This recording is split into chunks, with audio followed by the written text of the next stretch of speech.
आज हमारा प्रथम कार्यक्रम सर्वप्रथम पुस्तक लोकार्पण है। आज मैं अपने अतिथियों से आग्रह करता हूं कि एक एक कर मंच पे स्थान ग्रहण करेंगे। डॉक्टर प्रोफेसर पूर्णिमा शेखर सिंह जी, जोरदार ताली इनके लिए। आग्रह है मंच पे स्थान ग्रहण करेंगे। श्री राय विजय कुमार सिन्हा जी, उनसे भी आग्रह है मंच पे स्थान ग्रहण करेंगे। डॉक्टर प्रोफेसर रेणु सिन्हा जी, उनसे भी आग्रह है मंच पे आ जाएंगे। श्री अशोक कुमार वर्मा जी, उनसे भी आग्रह है मंच पे आ जाएं। डॉक्टर अवनींद्र झा जी, उनसे भी आग्रह है मंच पे आ जाएं।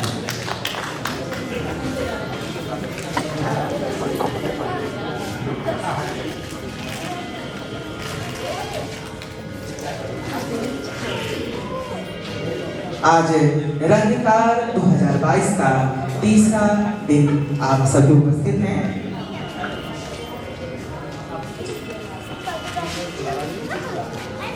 एक बार जोरदार ताली हमारे सारे अतिथियों के लिए।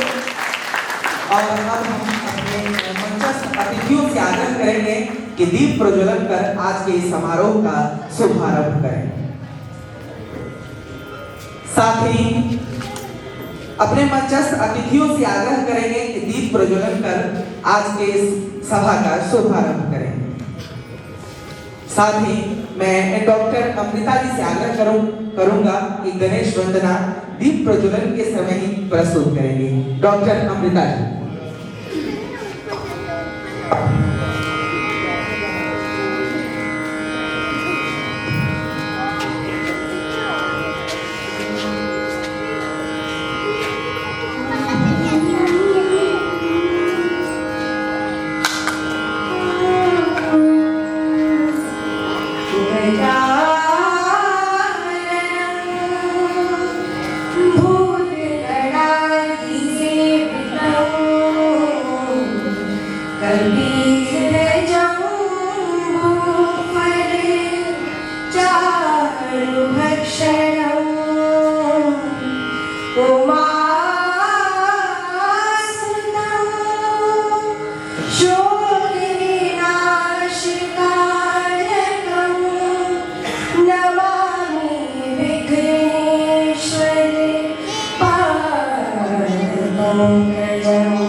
आप सभी अतिथियों का हम इस समारोह में अभिनंदन करते हैं। और अब हम डॉक्टर अमृता व कैप्टन मनोज जी से आग्रह करते हैं कि हमारे सभी अतिथियों का पुष्पगुच्छ व अंगवस्त्र देकर उनका सम्मान करें।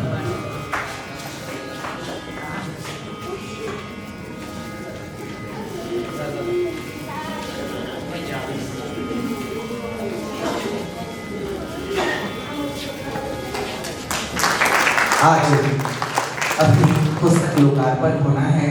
जैसा कि आप जानते हैं, भारतीय इतिहास के स्वर्ण कालों में संगीत जो डॉक्टर अमृता जी के द्वारा लिखा गया है, अभी आप लोगों के बीच लोकार्पित होगी। तालियां बजती रहनी चाहिए। हमारे अतिथियों का स्वागत हो रहा है।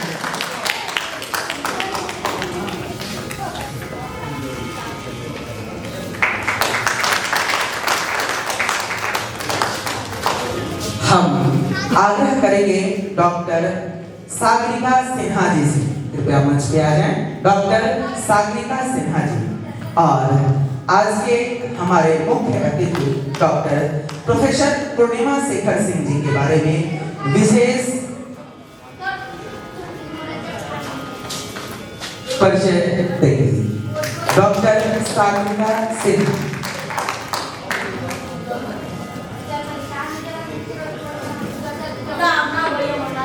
कृपया शांति बनाए रखें, शांति बनाए रखें।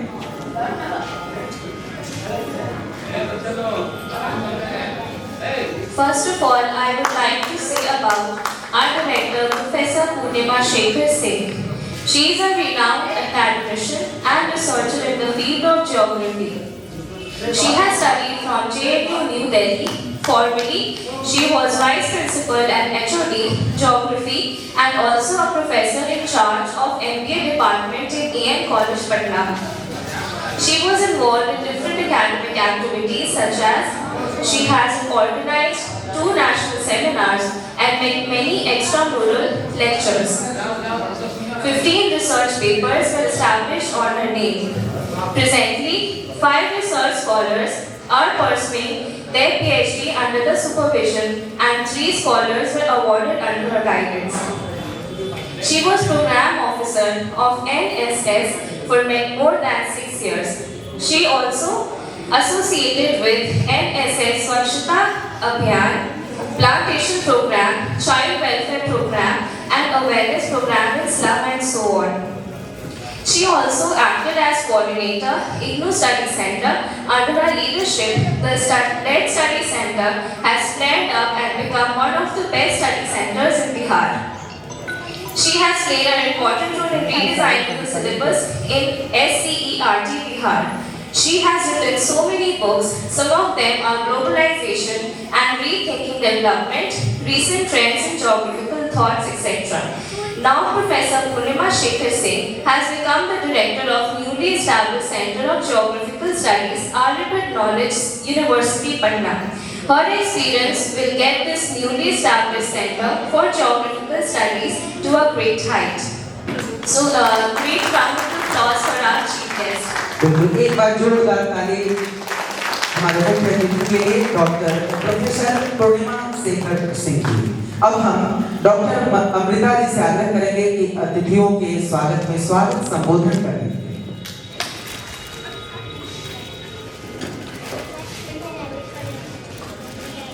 मैं सर्वप्रथम आभार प्रकट करना चाहती हूँ अपनी प्रिय दीदी प्रोफेसर पूर्णिमा शेखर जी को, वो हमारे लिए जो समय उन्होंने निकाला और यहाँ आकर हमें अनुग्रह करी, तो मैं बहुत बहुत धन्यवाद देती हूँ उनको कि वो यहाँ मंच पर आए और ये उनका आशीर्वाद है कि वो यहाँ तक आकर और इस बुक का के लोकार्पण में सहयोग कर रही हैं। सभी अतिथि राय विजय कुमार सिन्हा जी, डॉक्टर रेणु सिन्हा और श्री अशोक कुमार वर्मा और झा जी को बहुत बहुत धन्यवाद, बहुत बहुत आभार। यहाँ आकर उन्होंने हमारा मन बसाया है, बार-बार मैं कोटि-कोटि धन्यवाद देती हूँ। बहुत बहुत धन्यवाद। और अब हम सीधे चलते हैं पुस्तक लोकार्पण की ओर। तो मैं डॉक्टर अमृता जी से आग्रह करूंगा कि हमारे आज के लोकार्पणकर्ता जो हमारे बीच में उपस्थित हैं सभी को पुस्तक दें।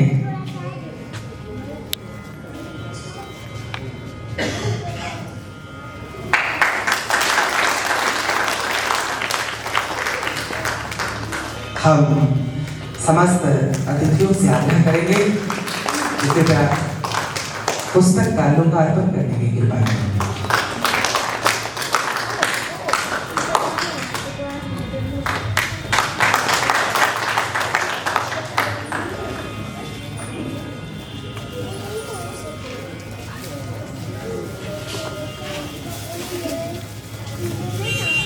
एक बार जोरदार ताली। लोकार्पण जैसा कि आप सभी देख रहे हैं, डॉक्टर अमृता जी द्वारा लिखित यह पुस्तक भारतीय इतिहास के स्वर्ण कालों में संगीत, जी हाँ, जो आप सभी के बीच लोकार्पित हो चुका है। मैं सबसे पहले अगर धन्यवाद देना चाहूंगी मणिकांत जी को। उनके सहयोग के बिना ये लोकार्पण संभव नहीं था। उनका पूरा सहयोग है इस मंच के आयोजन, तो जितने भी कार्य हुए हैं संपन्न हो रहे हैं, सब इन्हीं के निरीक्षण पे, इनके नतीजा है। तो मणिकांत जी बहुत अच्छे आर्टिस्ट हैं, बहुत जो नंदकाय प्रोग्राम है बस इन्हीं के खुद भी उन्होंने इसमें अभिनय किया है और कर रहे हैं और लगातार इसमें प्रयासरत है और अच्छा कर रहे हैं। आगे भी जो प्रोग्राम आने वाला है वो उनके द्वारा ही होने का है। तो आप लोग सब लोग रहें और इस कार्यक्रम को देखें। बहुत धन्यवाद मैम आपका, और सभी अतिथियों से आग्रह है बैठें। अब मैं अपने मुख्य अतिथि डॉक्टर प्रोफेसर पूर्णिमा शेखर जी से आग्रह करेंगे इस पुस्तक के संबंध में 2 शब्द बोलने के बारे में।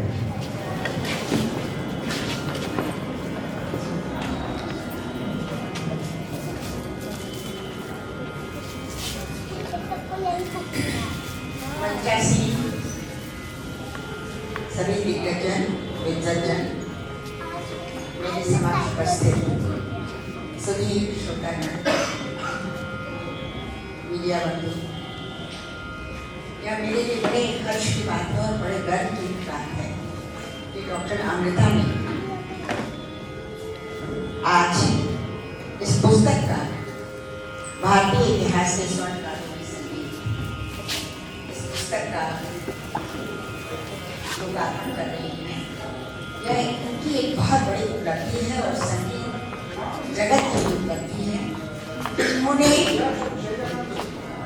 संगीत का जो इतिहास रहा है उस इतिहास में इन्होंने शब्दों में पिरोया है और यह आने वाले जो हमारे विद्यार्थी हैं संगीत के या अन्य लोग भी, उनको इसके विषय में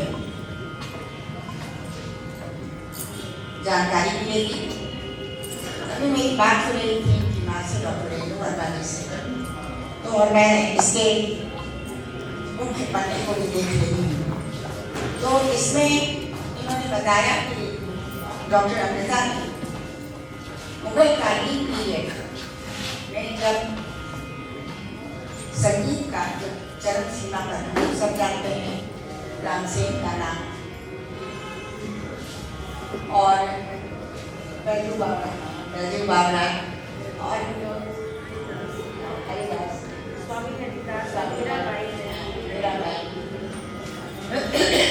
तो ये सभी लोग जो उसमें भक्ति करते थे, तो इस उन सभी लोगों के द्वारा जो संगीत की सेवा की गई वह बहुत ही उत्कृष्ट देन है उस काल की। और हम सभी जानते हैं कि जो संगीत है वह एक बहुत ही अनुपम देन है मनुष्य के कला की। और जब तक यह साधना बहुत चरम और उत्कृष्ट स्थान तक नहीं पहुंचती है, तब तक उसके सौंदर्य महत्व जो है वह चारों नहीं है। तो उस समय जो भक्ति काल में ईश्वर की साधना करते समय जो उन लोगों ने जो संगीत दिया, तो निश्चित तौर पर यह एक तरह से ईश्वर की देन है। मैंने ऐसी ये पुस्तक नहीं पढ़ी है अभी, क्योंकि इसलिए मैं कुछ विशेष रूप से नहीं बोल सकती हूँ, लेकिन तभी भी यह इस तरह से, चूंकि ये संगीत के प्रोफेसर भी हैं, यह केवल संगीत की साधना ही नहीं करती बल्कि संगीत की शिक्षा भी देती हैं और कॉलेज में प्रोफेसर हैं। इनके द्वारा यह जो लिखा गया है, ये जो किताब में इन चीज़ों को जो अंकित किया गया है, यह निश्चित तौर पर हमारी आने वाली पीढ़ी के लिए जानकारी का एक महत्वपूर्ण स्रोत रहेगा, क्योंकि संगीतकार वो बच्चों को संगीत की केवल शिक्षा देते हैं, लेकिन इस तरह से पुस्तकें लिखना इसके विषय में, संगीत के विषय में, और उसकी यात्रा कैसी रही, किस तरह का वह जीवन में वो उसका how he travels through the life, all these things, इस तरह की चीज़ें जो हैं वह हमको देखने को नहीं मिलती हैं। जैसा कि इन्होंने इस तरह का डाला है, तो निश्चित तौर पर मैं यह देख रही हूँ कि भविष्य में इस पुस्तक की मांग काफ़ी बढ़ेगी और यह इस पुस्तक को एक बहुत महत्वपूर्ण धातु के रूप में संगीत जगत में देखा जाएगा। Thank you so much. बहुत बहुत धन्यवाद मैम। अब हम श्री राय विजय कुमार सिन्हा जी से आग्रह करेंगे कि 2 शब्द हमारे बीच रखें। अभी आपने मुगल कालीन के विषय में कुछ सुना, कुछ गुप्त काल की बात कर गुप्त काल का जो प्रारंभ हुआ था श्री गुप्त जो 300 में बिफोर क्राइस्ट हुआ है, और करीब 14 सम्राट गुप्त काल में आए, और उस काल में संगीत की पराकाष्ठा इतनी जबरदस्त हुई थी, उस काल को लोग गोल्डन काल कहा जाता है। सबसे बड़ी बात है कि इतना उत्थान होगा कि सभी ध्रुपद धर्मा की प्रचलन हुई और मंदिरों में ध्रुपद का गायन होने लगा, और सभी समारोह में, जन्म से मृत्यु तक के समारोह में सभी समय संगीत का प्रयोग होने लगा। तो एक और विशेष बात है कि संगीत से रोगों का इलाज का भी प्रचलन हुआ उस वक्त, जो कि बहुत लोग नहीं करते। और गाय के जहाँ गाय लगती है वहाँ पर संगीत का बजना शुरू हो गया, लोग गाना गाने लगे, जिससे गाय दूध अधिक देने लगे, बीमार लोग कुछ राग गाने से जो स्वस्थ होने लगे। तो ऐसा रेफरेंस मिलता है रोजगार में। 14 सम्राट हुए, जिसमें सबसे ज़्यादा विक्रमादित्य के टाइम में चंद्रगुप्त सेकंड के बाद समय में तो उत्थान हुआ संगीत का। बहुत से गुप्त काल के जो राजा थे वो खुद बजाते भी थे, जैसे समुद्र खुद बीना बजाते थे, और ऐसा स्थिति के मुगल काल में भी हुआ। मुगल काल में भी अकबर खुद जानकार थे संगीत का बहुत अच्छी बैठ थी। तो एक चीज और है, ध्रुपद अमर और ये सब गाना तो गुप्त काल में देखा जाता है। फिर इस मुगल काल में क्या होगा, क्योंकि मुगल तो बाहर से आए थे, इसलिए साथ साथ जो बाहर का संगीत है, मुस्लिम वर्ग का पर्शियन म्यूजिक सब वो भी समावेश हुआ।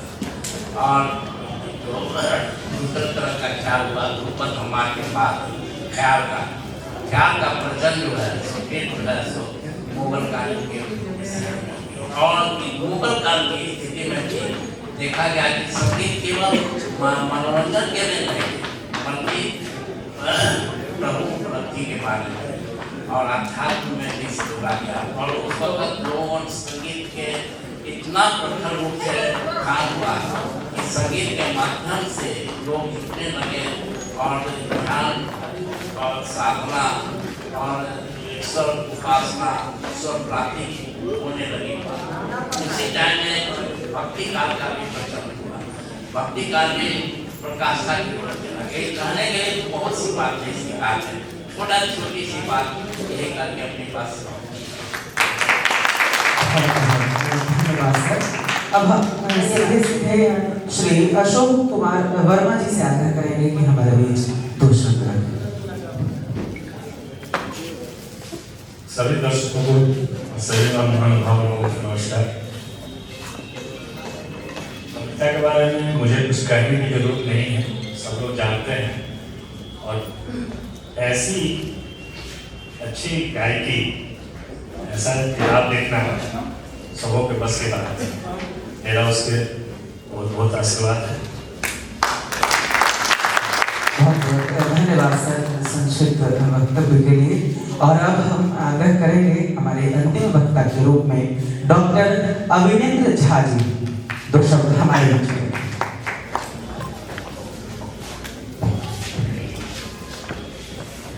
ये उपस्थित समस्त दर्शकगण और श्रोता जो संगीत सुनने के लिए आए थे या नाटक देखने के लिए आए हैं, और उसके साथ साथ मंच पर आसीन सभी विद्वानों का हार्दिक अभिनंदन करता हूँ। और इस पूरे कार्यक्रम के आयोजक जो है अभिनय आर्ट्स संस्था और उससे जुड़े तमाम व्यक्तियों का मैं अभिवादन करना चाहता हूँ। इस तरह का उन्होंने आयोजन किया। ये आज जिस कार्यक्रम में हम लोग उपस्थित हैं वो है डॉक्टर अमृता द्वारा लिखी गई किताब है भारतीय इतिहास के स्वर्ण कालों में संगीत। ये किताब जैसे कि मैंने पढ़ा है ये किताब जो है डॉक्टर अमृता का रिसर्च है। तो जाहिर सी बात है किसी ने अगर रिसर्च बुक प्रस्तुत किया है, रिसर्च बुक को किताब के रूप में लाया है, तो उन्होंने काफ़ी अध्ययन किया होगा, इस पर काफ़ी चिंतन किया होगा और बहुत सारे इसमें इस किताब में मौजूद जो रेफरेंस हैं इनके अध्ययन को दर्शाता है। तो इनके अध्ययन के विषय में और बाकी चीज़ों के विषय में मुझे कुछ कहना नहीं है। इस किताब के बारे में कुछ सबसे पहली बात एक चीज़ सबसे पहला कहना चाहूँगा जो इस किताब के यहाँ लोकार्पण की क्या प्रासंगिकता है। तो ये किताब जो है संगीत से जुड़ी हुई है, इसमें कला साहित्य तमाम चीज़ों की चर्चा है और ये मंच जो है कला साहित्य और संगीत का मंच है। तो इससे बेहतर मंच इस किताब के लोकार्पण के लिए क्या हो सकता है। यहाँ जो तमाम जो व्यक्ति उपस्थित हैं तो कहीं ना कहीं दिल से और बहुत सारे लोग अपने कर्म से भी साहित्य संगीत और कला को की साधना करने वाले लोग हैं। तो उनके लिए इस अवसर पर आना, उन लोगों के बीच में इस किताब का लोकार्पण होना एक बहुत बड़ी बात है। उस किताब के लिए भी उसकी महत्ता बढ़ेगी। और ये मणिकांत जी जो इसका आयोजन किए हैं या अभिनय आर्ट्स, तो उन्होंने एक बहुत अच्छी परंपरा की शुरुआत की है। तो डॉक्टर अमृता और मणिकांत जी को इसके लिए धन्यवाद। मैं नहीं 2 मिनट और दूंगा। तो इस किताब में आखिर है क्या। तो कोई भी रिसर्च बुक होता है जो विद्वानों की किताब होती है, वो चला जाता है लाइब्रेरी में चला जाता है, जो पढ़ने वाले जो रिसर्च करने वाले लोग होते हैं उसका रेफरेंस देते हैं, पीएचडी करते हैं, कहीं फिर कोई रिसर्च पेपर छपाना हो उस किताब का रेफरेंस देते हैं और फिर बातें खत्म। वो किताब जो है जिसको हम पब्लिक डोमेन कहते हैं, आम लोगों के हाथों में किताब नहीं जाती है। लेकिन इन्होंने इस किताब में जो कुछ चीज़ों की चर्चा की है, जैसे इस किताब को आप पढ़िएगा तो ये किताब पढ़ते वक्त आपको लगे उसमें उपन्यास या एक कहानी की जो एक प्रवाह होता है वो प्रवाह है इस किताब में। ये किताब पढ़ते वक्त आपको यह नहीं लगेगा कि आप रिसर्च पढ़ रहे हैं, ये इनकी भाषा की सहजता और सरलता और प्रवाह है। तो एक सबसे बड़ी विशेषता इस किताब की है, तो इसलिए आम लोग इस किताब को पढ़ सकते हैं। दूसरी बात जो इस किताब में है ना, तो हमारे जैसे व्यक्ति जो इतिहास में ज़्यादातर फेल ही करता था स्कूल के समय में और मुश्किल से पास करता था, इतिहास में रुचि थी, तो मुझे भी इस किताब को पढ़ करके इतिहास की बहुत भारतीय इतिहास की उन बातों की जानकारी हुई और पढ़ने में रुचि लगी जिसकी जानकारी हर भारतीय को होनी चाहिए। इसके साथ ही संस्कृत कला और हमारी विरासत की बहुत सारी बातों की जानकारी संक्षिप्त में है लेकिन है। उसके बाद संगीत पर लिखी गई किताब है, तो भारतीय संगीत के बारे में एक बेसिक जानकारी जो हर किसी व्यक्ति को होनी चाहिए, एक पढ़े लिखे व्यक्ति को वो जानकारी की है। और इस किताब की सबसे बड़ी विशेषता जो मैंने देखी है, जैसे कि आप तानसेन हुए, बैजू बाबा हुए, हरिदास हुए, उसके बाद आपको गोपाल दास हुए, ऐसे ऐसे संगीतकार गीतकार महान लोग, उनके बारे में जानकारी ऐसी जानकारी दी गई है और इस भाषा में जानकारी है जो आप एक कहानी की तरह उसको पढ़ करके नहीं कर सकते हैं। बीरबल को हम लोग सिर्फ ये समझते थे जो बीरबल अकबर बीरबल का चुटकुला होता है, बीरबल विद्वान थे, लेकिन बीरबल संगीतकार भी थे। ये पहली बार मैंने इस किताब को पढ़ करके जाना है। तो इस तरह की बहुत सारी बातें हैं जो इस किताब में है, जो एक आम व्यक्ति के लिए जो थोड़ी सी समझ रखता है और भारतीय संस्कृति, भारतीय ज्ञान, भारतीय सभ्यता की जानकारी चाहता है, उसके लिए किताब काफी उपयोगी है। ऐसी उपयोगी किताब लिखने के लिए डॉक्टर कविता को एक बार फिर दिल से बधाई और मैं आज समझ गया तो बहुत बहुत बधाई। बहुत बहुत धन्यवाद सर आपका। और मित्रों, यह बहुत महत्वपूर्ण क्षण होता है एक रचनाकार के लिए कि जब उनके द्वारा लिखित पुस्तक प्रकाशित हो और उसका लोकार्पण हो। हम आप तमाम लोगों से आग्रह करेंगे एक बार हमारे लेखिका महोदय के लिए जोरदार ताली। अब हम लेखिका महोदय से आग्रह करेंगे कि आए हुए अतिथियों का धन्यवाद करें।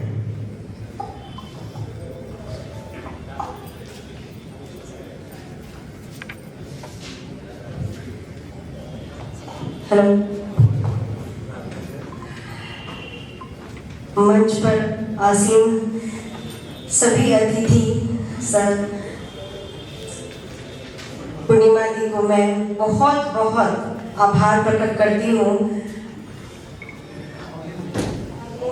श्री अरविंद झा जी ने इतना अच्छा बोला मेरी किताब को लेकर, मेरे खुद पर विश्वास नहीं हो रहा है कि मैंने इतना अच्छा किताब लिखा और उन्होंने मेरा उत्साहवर्धन किया। इसके लिए बहुत बहुत धन्यवाद देती हूँ। और इस किताब को लिखने में बहुत सहयोग मेरे पापा श्री विजय कुमार सिन्हा जी का है। उन्होंने मेरा बहुत सहयोग किया, मुझे हर क्षण मार्गदर्शन दिया। इसके लिए मैं अपने पापा को बहुत धन्यवाद देती हूँ। उनका आशीर्वाद चाहती हूँ और हमेशा मिलता रहे, ये ईश्वर से प्रार्थना करती हूँ। माँ का भी, अपनी माँ श्री डॉक्टर प्रोफेसर रेणु सिन्हा जो हमेशा मेरे लिए प्रेरणा स्वरूप रही हैं और हमेशा मेरा उत्साहवर्धन करती रही हैं, तो मैं उनका भी आशीर्वाद चाहती हूँ और बहुत धन्यवाद करती हूँ। मेरे चाचा जो आदरणीय श्री अशोक कुमार वर्मा जी यहाँ आए और उनका आशीर्वाद मिला, मैं उनके लिए बहुत धन्यवाद प्रकट करना चाहती हूँ। और सबको एक बार फिर से कोटि कोटि धन्यवाद यहाँ आकर मेरा उत्साहवर्धन करने के लिए, मेरे इस कार्य में लोकार्पण में मेरा सहयोग देने के लिए आपका आशीर्वाद बनाए रखिए, बस यही प्रार्थना करती हूँ। धन्यवाद। बहुत बहुत धन्यवाद। आप सभी अतिथि हमारे बीच उपस्थित हुए।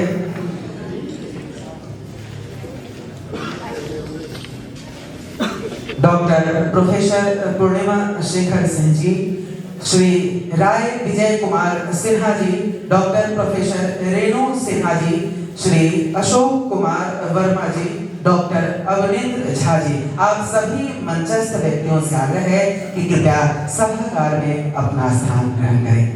मित्रों, अब हम चलते हैं आज के दूसरे चरण की कार्यक्रम की ओर। एक बार जोरदार ताली ताकि मैं दूसरे चरण का कार्यक्रम प्रारंभ कर सकूं। जी हाँ, दूसरे चरण में सम्मान समारोह। जैसा कि आप सभी जानते हैं, आज दो व्यक्तियों को पत्रकारिता के क्षेत्र में व नाटक के क्षेत्र में सम्मान होना है, उन्हें नागेश्वर सम्मान दिया जाना है।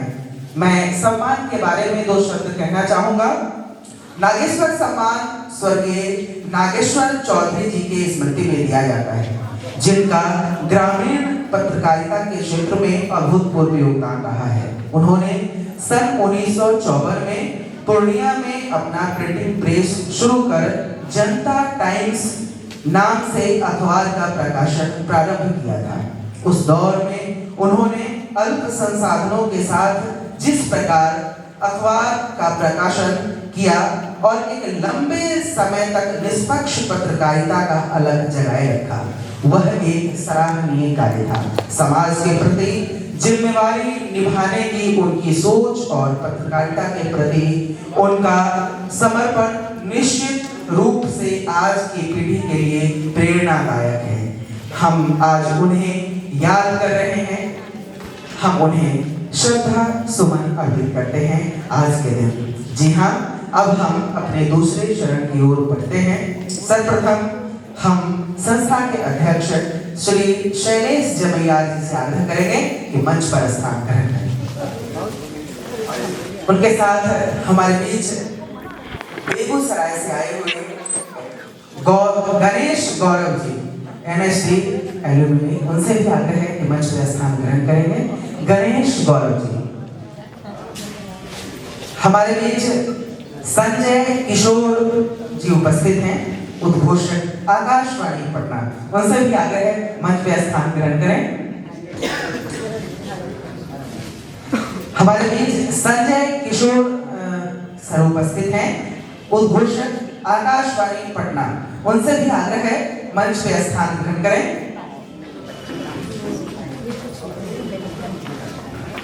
हमारे बीच सनत कुमार जी उपस्थित हैं, उनसे भी आग्रह है मंच पे स्थान करें। रंग सृष्टि पटना के अध्यक्ष सनत कुमार जी हमारे बीच उपस्थित हैं, उनसे आग्रह है मंच पर स्थान ग्रहण करें। हमारे बीच वरिष्ठ रंगकर्मी सुरेश कुमार हज्जू जी उपस्थित हैं, उनसे भी आग्रह है मंच पर स्थान ग्रहण करें। अब हम संस्था के अध्यक्ष श्री शैलेश जमैया जी से आग्रह करेंगे कि हमारे सभी अतिथियों का स्वागत पुष्प गुच्छ व अंग वस्त्र देकर करें।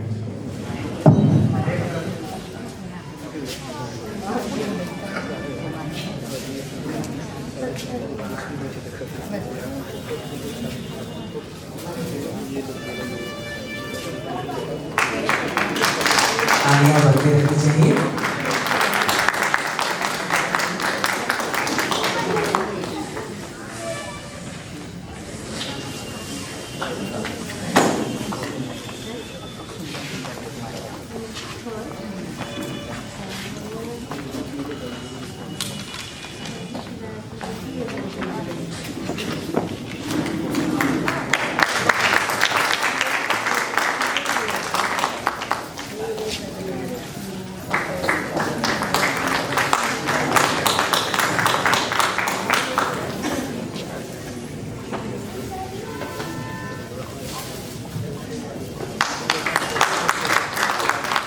तालियां बजती रहनी चाहिए।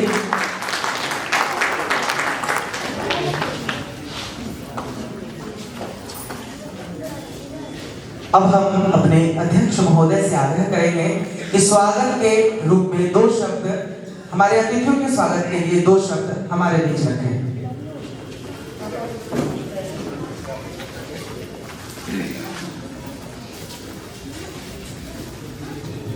सभा कक्ष में मौजूद सभी दर्शकों का अभिनंदन करता हूं मैं अभिनय आर्ट्स की ओर से, और मंच पे आसीन हमारे जितने भी आमंत्रित सदस्य हैं, आमंत्रित मेहमान हैं, उनका मैं आभार व्यक्त करता हूं कि वो मंच पर आकर मंच की शोभा को बढ़ाए हैं। इसके लिए बहुत बहुत धन्यवाद।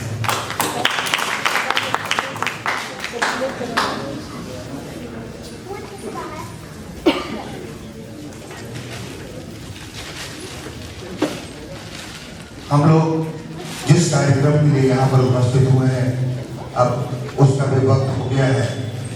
अभिनय आर्ट्स की ओर से एक नाटक की प्रस्तुति होने जा रही है। हमारे मणिकांत चौधरी जी के निर्देशन में ये शुरू किया गया है, और निश्चित रूप से हम उम्मीद करते हैं कि आप इसे देखकर लाभान्वित होंगे, खुश होंगे। बहुत बहुत धन्यवाद। बहुत बहुत धन्यवाद सर। अब हम चाहेंगे आप अपना स्थान ग्रहण करें। जी हाँ, अब हम सीधे चलते हैं सम्मान की ओर। जैसा कि आप सभी जानते हैं, अभी नागेश्वर सम्मान 2022 हमारे बीच उपस्थित लोगों को देना है। 2 नाम है इसके लिए, और मैं समझता हूं कि यह दोनों नाम किसी परिचय का मोहताज नहीं है। मैं सीधे आमंत्रित करता हूं आशीष कुमार गुप्ता जी को। जी हाँ, पत्रकारिता के क्षेत्र में इस वर्ष नागेश्वर सम्मान से उन्हें सम्मानित किया जा रहा है। जी हाँ, ये छायाकार दैनिक भास्कर में है। हम उनसे आग्रह करेंगे कि मंच पे आ जाएं।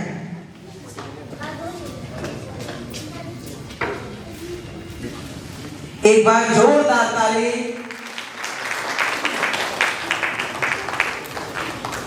आशीष कुमार गुप्ता जी के लिए। हम संजय किशोर उद्घोषक आकाशवाणी पटना। अब हम अपना दूसरा नाम जिन्हें आज सम्मानित होना है, हमारे बीच उपस्थित हैं रंगकर्मी राहुल कुमार राज। उनसे भी आग्रह है मंच पे आ जाएं। राहुल लगातार रंगकर्म में सक्रिय हैं। एक बार जोरदार ताली आज दोनों सम्मानित होने वाले व्यक्तियों के लिए। अब हम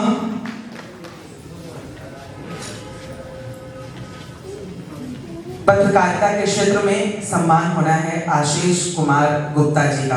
हम संजय किशोर जी से आग्रह करेंगे कि उन्हें अंगवस्त्र प्रतीक चिन्ह देकर उनका सम्मान करें।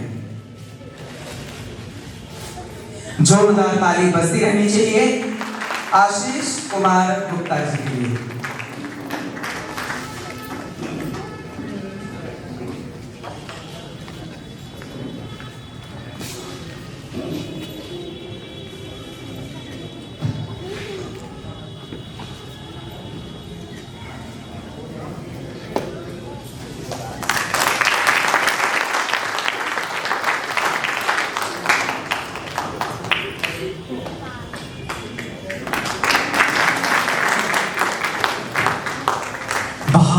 धन्यवाद सर।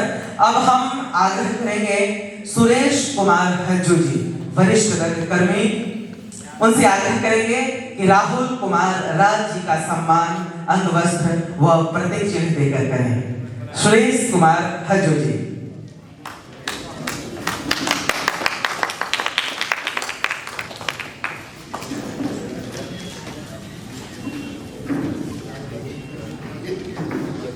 राहुल पटना के युवा रंगकर्मी हैं और निरंतर रंगकर्म के क्षेत्र में कार्य करते रहते हैं।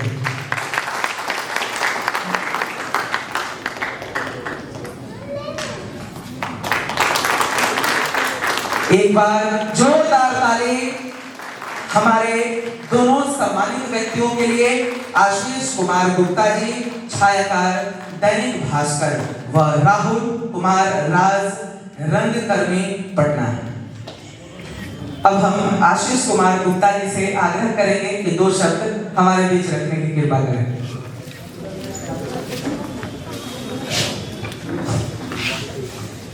मंच पर बैठे हमारे सभी आदरणीय अतिथि और खास करके वरिष्ठ हज्जू, जिनका बचपन से हम लोग ने नाटक देखा है और इसी उत्साह के साथ इसका कवरेज भी हमने जानने की कोशिश हुआ है, अधिकांश करने की कोशिश किया है।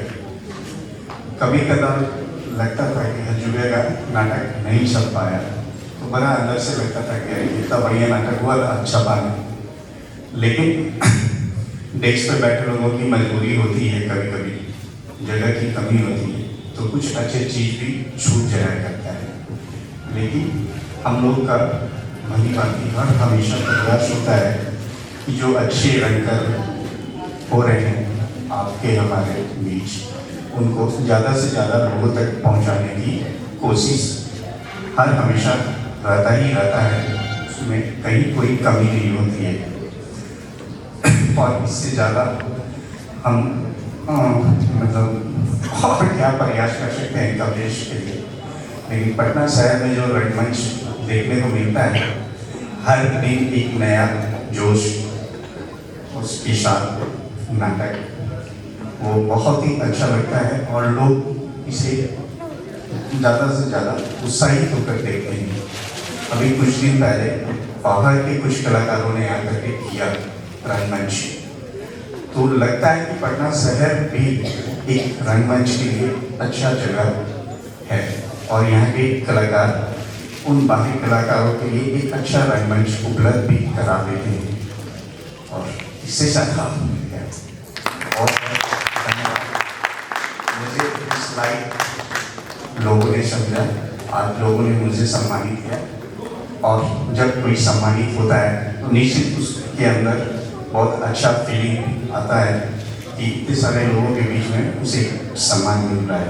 तो मुझे भी अच्छा लग रहा है।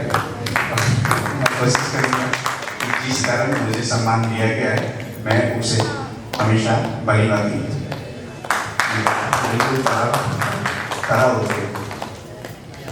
बहुत बहुत धन्यवाद आशीष कुमार गुप्ता जी। हम संस्था की ओर से आपको शुभकामना देते हैं, आप निरंतर आगे बढ़ते रहें। अब हम राहुल राज जी से आग्रह करेंगे कि 2 शब्द हमारे बीच रखें। सबसे पहले मंच पे जितने भी सीनियर हैं उनको मेरा प्रणाम। मेरे लिए बहुत खुशी की बात है, सबसे बड़ी खुशी की बात यह है कि 7 या 8 साल की उम्र में मैं रंगमंच में आया था। और जब मैं कदम रखना सीखा, पैदल मतलब चलना सीखा था रंगमंच पे, तो मेरे प्रथम गुरु श्री हजू हैं और उनसे हम ये सम्मान आज मुझे मिला। ये मेरे लिए बहुत गर्व की बात है। यहाँ एक बाल कलाकार के रूप से आज मैं युवा रंगकर्मी के रूप में मतलब करीब 15-18 साल से सक्रिय काम कर रहा हूँ और ये सक्रियता बरकरार रखनी है। और खासकर अभिनय आर्ट्स और याम इंडिया के सहयोग से कि मुझे सम्मान के लायक समझा गया, इनके प्रति भी बहुत आभार प्रकट हम करते हैं। और बहुत अच्छा लग रहा है क्योंकि छोटी मोटी भी उपलब्धि अगर मुझे मिलती है तो मुझे लगता है कि बहुत बड़ा चीज़ मुझे मिल गया है। अब बहुत दिन के बाद मिले या कभी मिले या किसी मोड़ पे कुछ भी उपलब्धि मिलती है तो कलाकार के लिए बहुत बड़ी बात है। मैं बहुत खुश हूँ और एक तरह से कहीं ना कहीं इमोशनल हो जाता हूँ, इमोशनल हो जाता है क्योंकि कुछ ना कुछ मिलता है तो उनके बाद अच्छा लगता है। तो मैं बहुत बहुत शुक्रिया करता हूँ अभिनय आर्ट्स का, याम इंडिया का और यहाँ बैठे तमाम गुरुजनों का बहुत बहुत धन्यवाद राहुल कुमार राज जी। संस्था की ओर से हम आपको भी शुभकामना देते हैं, आप निरंतर रंगकर्म के क्षेत्र में आगे बढ़ते रहें। एक बार जोरदार ताली हमारे दोनों सम्मानित व्यक्तियों के लिए, आशीष कुमार गुप्ता जी, राहुल कुमार राज जी के लिए। अब हम आशीर्वाद के तौर पे गणेश गौरव जी से आग्रह करेंगे कि 2 शब्द हमारे बीच रखें। गणेश गौरव जी। सभी दर्शकों को मेरा नमस्कार। रंगकार 2022 जो नाट्य समारोह है, इसके आयोजन में तत्वावधान जो आज पुस्तक का लोकार्पण हुआ, बहुत ही सुंदर विषय है और भारतीय इतिहास के स्वर्ण कालों में से उनको बहुत बहुत मैं शुभकामनाएं और बधाई देता हूँ लेखिका महोदय को भी, और जिनका सम्मान हुआ है रंगकार 2022 में, दोनों बंधुओं को बहुत बहुत बधाई और शुभकामनाएं। और खास तौर से रंगकार का ये आयोजन में जितने भी अभिनय आर्ट्स के सदस्यगण लगे हुए हैं, अभिनय आर्ट्स के सभी सदस्यों को, खास तौर से अध्यक्ष महोदय मंच पर है और सचिव महोदय, तमाम सदस्यों को मेरी तरफ से बहुत बहुत बधाई एवं शुभकामनाएं जो मुझे यहाँ आने का मौका मिला और देखने का मौका मिला। बहुत बहुत धन्यवाद। बहुत बहुत धन्यवाद सर, आप हमारे बीच उपस्थित हुए। अब नागेश्वर सम्मान यही संपन्न होता है, नागेश्वर सम्मान समारोह। हम चलते हैं तीसरी चरण में। तीसरी चरण में हम नाटक देखेंगे। आप तमाम अतिथियों से आग्रह करेंगे कि कृपया सभागार में अपना स्थान ग्रहण करें।